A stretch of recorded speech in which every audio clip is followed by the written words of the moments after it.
उगवत्या सूर्याला सगळे कसा नमस्कार करतात याचं उदाहरण म्हणजे हा किस्सा आहे. तर वर्दी नावाचा चित्रपट रिलीज झाला. माधुरी दीक्षित या चित्रपटात होती, पण तेजा बाजून यायचा होता, त्यामुळे ती कोणाला फारशी माहीत सुद्धा नव्हती. तेव्हा किमी काटकर ही स्टार होती आणि त्यामुळे सनी देओल, किमी काटकर यांचे पोस्टरवरचे फोटो एकदम मोठे-मोठे होते आणि हा चित्रपट पडला, फ्लॉप झाला.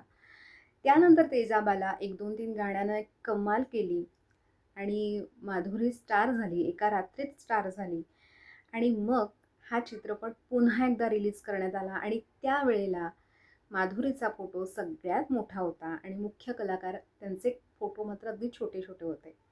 म्हणजे बघा तोच चित्रपट, अगदी सेकंद-सेकंद तोच चित्रपट, तेच कलाकार, त्याच भूमिका, सगळं तसंच असताना ही जी काही बदललेली परिस्थिती होती, त्यामुळे माधुरीचा फोटो पोस्टरवरती मोठा झाला होता. आणि म्हणून मी म्हटलं, की उगवत्या सूर्याला कसा नमस्कार करतात, त्याचंही उदाहरण आहे. पण अर्थात त्यामुळे हा चित्रपट फार चालला अशातला भाग नाही.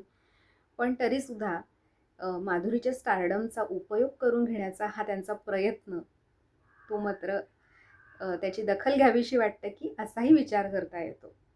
तर भेटत राहूया. तुम्ही पाहत राहा आकाश तारकांचे.